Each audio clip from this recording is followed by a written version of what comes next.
번째 패러그래프, 부패한 민주정에서는 언제나 최악의 인물에게 권력이 돌아간다. 정직성이나 애국심은 압박받고 비양심이 성공을 거둔다. 최선의 인물은 바닥에 가라앉고 최악의 인물이 정상에 떠오른다. 악한 자는 더 악한 자에 의해서만 쫓겨날 수 있다. 국민성은 권력을 장악하는 자, 그리하여 결국 존경도 받게 되는 자의 특성을 점차 담게 마련이어서 국민의 도덕성이 타락한다. 이러한 과정은 기나긴 역사의 파노라마 속에서 수없이 되풀이되면서 자유롭던 민족이 노예 상태로 전락한다. 이게요, 이명박 정부 당시에 이 그렇게 인터넷에 와닿았어요? 아니 와닿았을 뿐만 아니라 많은 사람들이 인용을 하고 이렇게 이 문장이요? 이 문장. 네, 이 문장이. 그리고 이제 이 사람이 뉴타운 열풍을 불러일으켰잖아요. 그때 정치를 우리가 탐욕의 정치 이렇게 부르잖아요.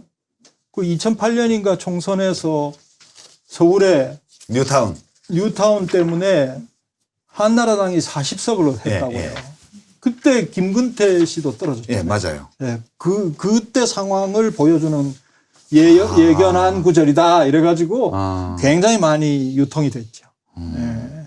우리 민주주의도 그러면 이 프레임에 따르면 이런 식으로 부동산을 통한 그 부의 독점과 어떤 소득 격차의 확대, 그리고 그 소득 진위계수뿐만 아니라 자산 진위계수, 특히 부동산 진위계수 이런 것들이 극단적으로 불평등한 상태로 지금 가고 있어서 우리 정치도 이런 위험에 빠질 가능성이 있다고 저는 그게 더 문제라고 생각하는 것이요. 지금 예를 들면 문재인 정부가 부동산 정책에서 실패하면 그 다음에는 선동가가 나온다고요. 선동가가 출연해서 국민들이 마음을 거기에 빼앗기게 되면 이명박보다 더한 사람이 나올 수도 있다고 보죠. 그래서 단순히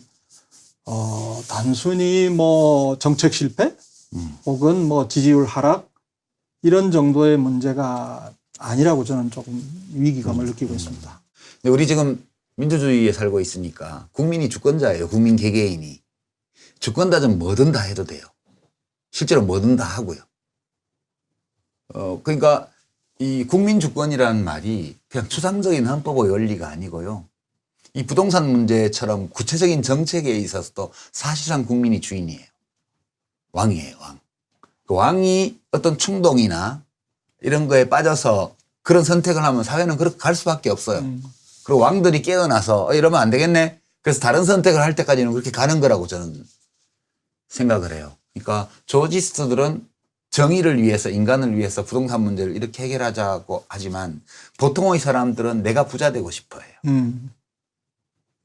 네? 보통 사람들은 우리나라가 부동산 문제가 사회정의를 실현하는데 걸림돌이 되지 않도록 해야 돼, 이게 아니고 돈 되는 부동산을 가지고 싶어 해요. 이게 우리의 욕망이거든요.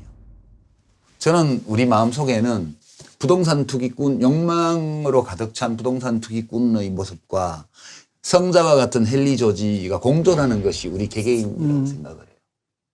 이게 어느 면이 드러나냐에 따라서 주권자, 왕인 주권자, 시민들이 이렇게도 쏠리고 저렇게도 쏠리거든요. 그래서 저는 오늘 정광수 교수가 이 얘기를 해주신 것은 우리가 각자의 모습을 한번 돌아보자.